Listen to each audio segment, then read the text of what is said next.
more stories. Let's see. These are some of where my broken hearts came from. Let's see. After I left my ex-husband, I left him in July, and then left him for good in November of 14, I believe.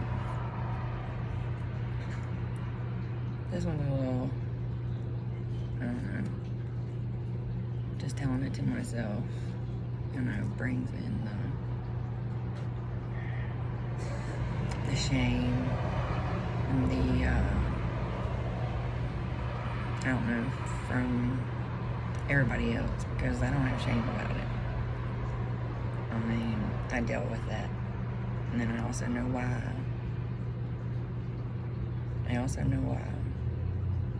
So,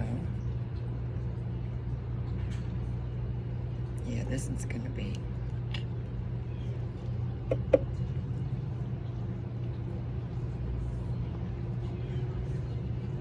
Because this is somebody else's life too. And it could mess up their life. You know?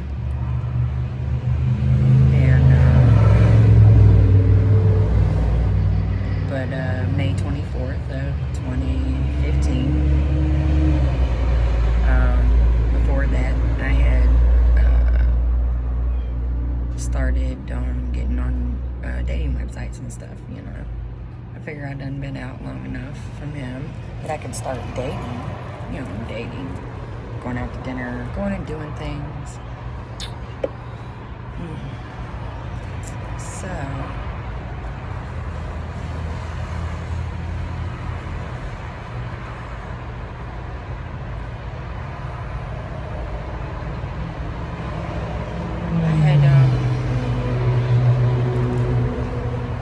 started talking to people, started talking to him on the phone. I met this one dude. He apparently worked for the Homeland Security. And he was a widow. And he had a son. And I met up with him. I can't remember, it was once or twice, but, growing up in the house that I grew up, I thought sex was love. So, I did give myself away more than I should have. And I know better now, but I can't do anything about that. I have to live with that. Like I said, this is gonna be hard. This is gonna be hard. Pray to God my stuff holds out. Before I get out what I need to get out.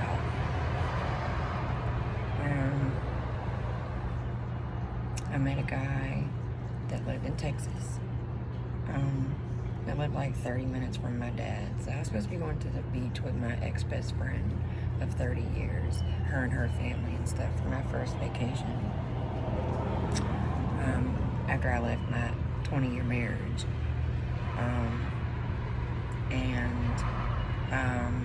I had a chance to go, meet this guy and finally find somebody that I could settle back down with and have a child finally. It's my biggest dream. That was my biggest dream, was to have a child. That's all I wanted. Of course, my ex, he came in the last couple of months between July and November, started making, doing all kinds of stuff because, I was done. There was no, honey, it was too late. He started making appointments at the urologist and blah, blah, blah, before it was pulling fucking teeth to get him to go do anything for me. Yeah. Okay. So, I went, my dad lives in Texas, so I worked it out, and I took my vacation and went to Texas to see my dad and my stepmother. Best bonus mom, you're from Texas, because that's how they do it in Texas, is they have best bonus moms. So, I was supposed to meet this guy, of course, you know, the whole week went by and I never met him.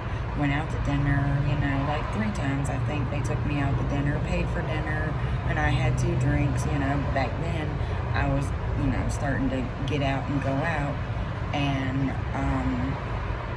liquid marijuana was my favorite drink. So, you know, every time we go to a restaurant, you know, it was a new thing, you know, as far as I was concerned. So I'd go up to make sure they knew how to make it, because that's the 2 drinks that I was going to have with dinner. And I was still smoking. They quit smoking and stuff.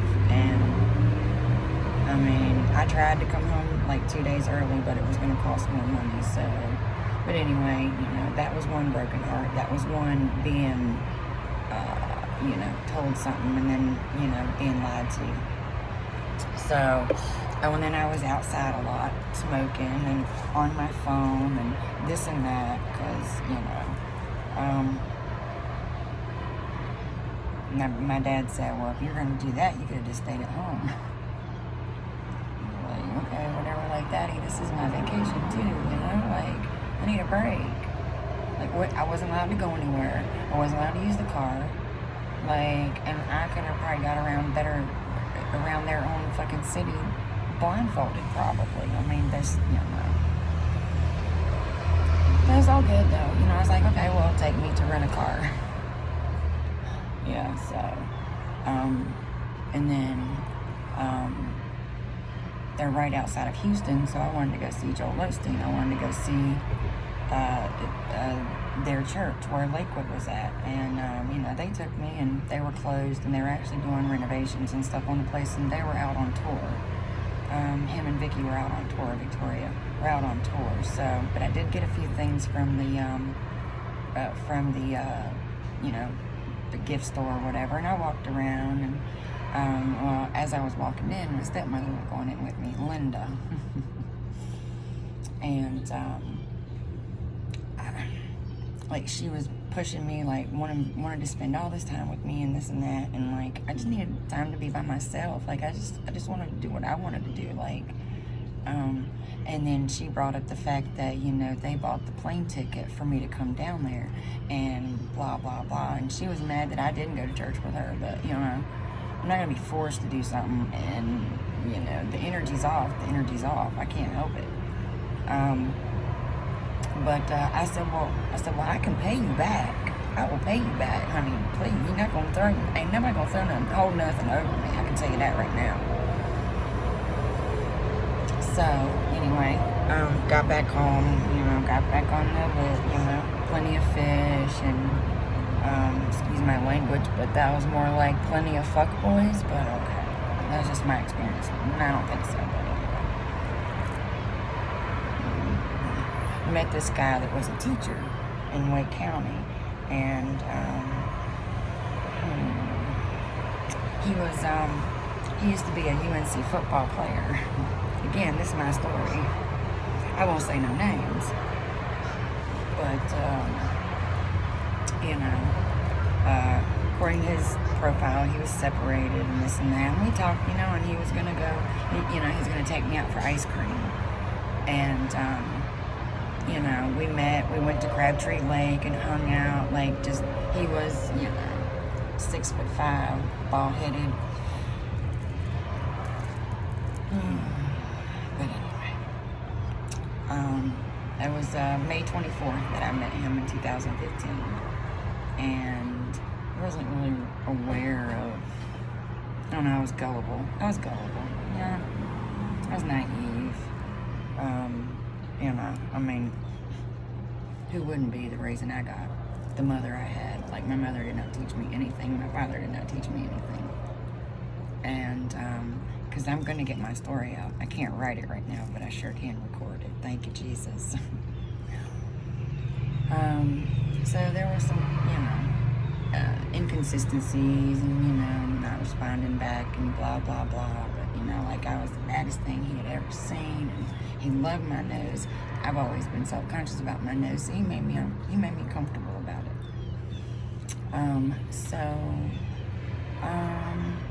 Let's see, that was May 24th, and then stuff was going on, and, you know, I was working and trying to get myself together, And then one day he called and invited me down to the beach. It was June 19th, 2015. Invited me down to the beach. Got myself together. I was so excited. I was just so freaking like, man, this is awesome. Like somebody that accepts me for me and loves me and lets me know I am beautiful and I'm the badass bitch he's ever had in his life. Like that, like wow, like my dreams come true, right? So I get down there and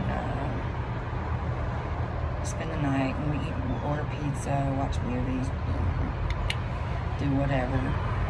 And he asked me, we're sitting on the bed, and he asked me, tell me something I don't know about you. And I really wasn't good at explaining myself and putting myself out there like that. And I was still really uncomfortable and shy. Yeah, this is going to have to be in part, y'all. Sorry.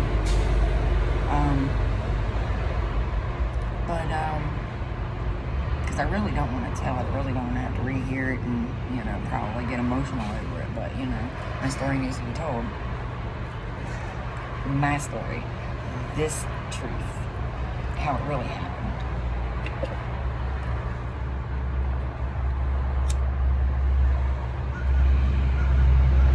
That's what I need to do. I need to go get me a recorder. Thank you, Jesus. I was thinking about that before, so, but anyway. Well, you know, everything happened, whatever. The next day, you know, okay, so he invited me down to the beach. Let me get back to that. He invited me down to the beach the night, he had a wedding to go to the next day. He was the best man. And,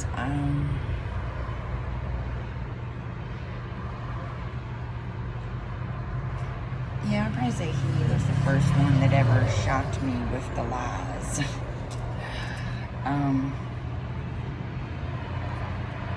At what people can say and what's really true.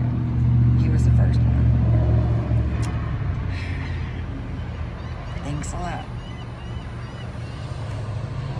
So, but anyway, let's see. So I don't like telling stories anymore. But anyway, because, so whatever happened, 4th of July weekend came. And I'd been staying at my ex-best friend's house where I had to stay in a room where I didn't have any privacy. I wasn't appreciated. You know, they made me seem kind of like a burden almost, you know, especially her husband. So, but anyway, even though I was doing stuff, bringing whatever needed to come in the house, you know, whatever I saw needed to go in the house, I bought it. But anyway, that's another story. And so he came, and I'm wanting a baby. At this point, I almost really don't care. Like, I just want to be pregnant and have a child and move on with my life. And so, you know, again, gullible, naive, stupid, whatever, whore, whatever you want to call it. I've been called it all, so guess what? Some of y'all ain't no better, so, you know.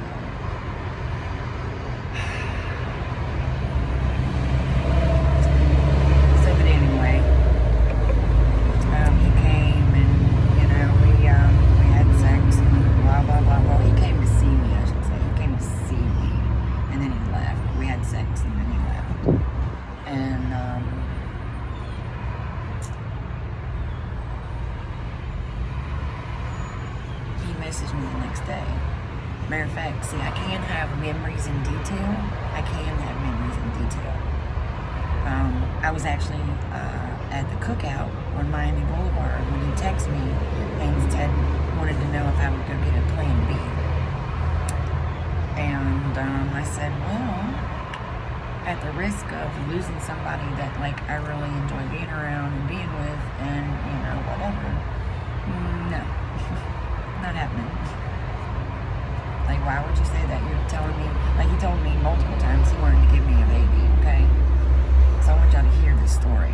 I know it might be all over the place, but I need y'all to hear this story.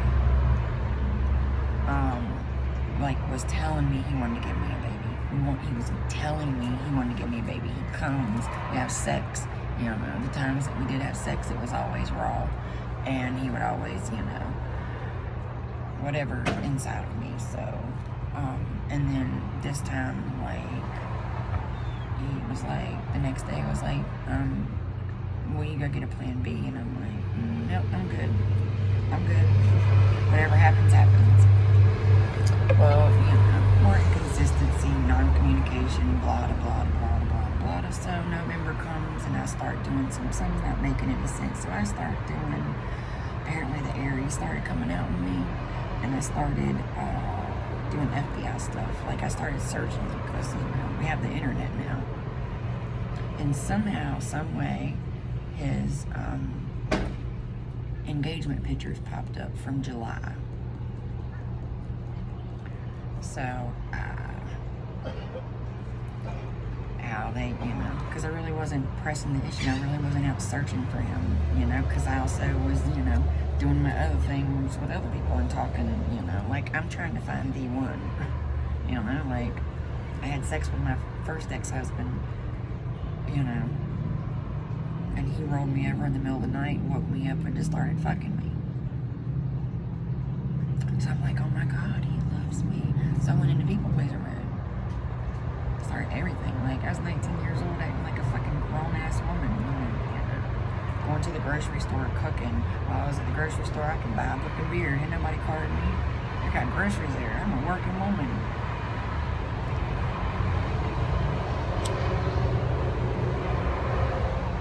But anyway, I gotta hurry this up. So, but anyway, I saw that, and it devastated me. Most of the stuff in between is kind of like a blur. But I did send him a text message. And, you know. So, but being raised in the environment that I was raised, being raised in, you know, witnessing what I witnessed, you know, I was the toxic woman. I'm now having sex with a married man. I'm still pursuing a married man. But the feelings were there, you know what I'm saying? Like, I know I ain't the only woman that's ever done that, so we're just gonna leave it there. But this is my story. It devastated me. It devastated me. And I'm thinking back to all these things he told me. All these things he told me.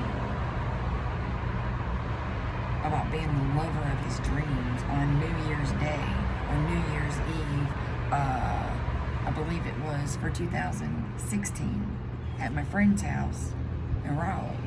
One of my co-workers, because I didn't used to have friends. I used to have people. But guess what? I just talked about everything. I really didn't, you know, I just wore my heart on my sleeves. And some of the things that I might have talked about or whatever, like, and then, you know, me becoming a sex worker in June of 2017, when I took my leave of absence from my job. Like, it's a very complicated story, but, you know, like, I'm not proud of it, but I'm not ashamed of it either. Like, it made me who I am. I have learned, like, I'm not out here fucking wilding and shit. Like, I'm out here trying to heal shit that was put on me as a child. I'm here to, like, try to break these curses, and I did. I'm not out here fucking. Last time I had sex was February 14th, 2 years ago. Right, yeah. Yeah, when did I leave? 2021? Yeah. So, but anyway, that was heartbreak number one. That was, you know, being built up for something only to be let down and try to, you know, just break my heart. Like, but I got over it though. I moved on. And then I met this other dude. I met him August 6th. Crazy that's August 6th, because that's going to be 2 years I've been living in my car in Florida, doing it all by myself, with a few exceptions of some people that have sent me money when I've had to beg for it. You know, like, please, like, this is my situation. So, you know, I'm very grateful for it. Believe me, I'm very grateful for it. So,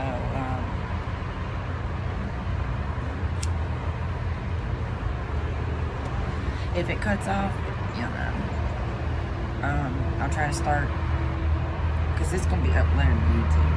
This needs to get out. My truth's going to get out, because I really need some help. I'm tired of living in my car. It's not like I haven't done the work. I've had spells put on me from family. I've had spiritual attacks sent my way from not just family, but other people, like hate me for me just being me.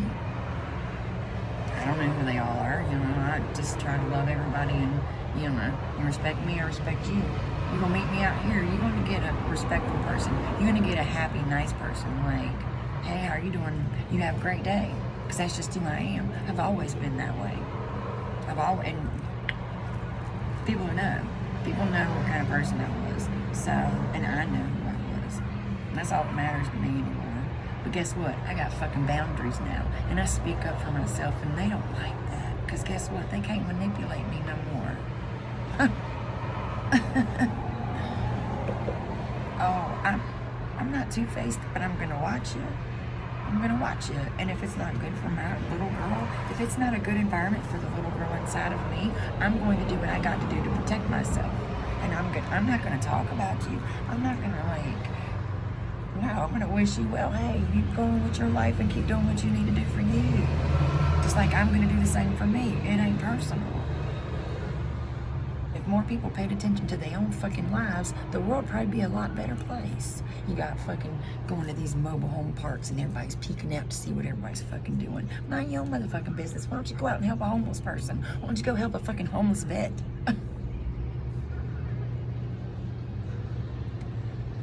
Yeah, this is the Jennifer that needs to come out, because, like, nope. I got a meeting to go to, and I got a story to tell. And let me tell you, it's a good one. It's a real good one. It's a story of God always being by my side. Thank you, Jesus. And I'm just going to leave it there, and I'll come back later. Peace. Love you.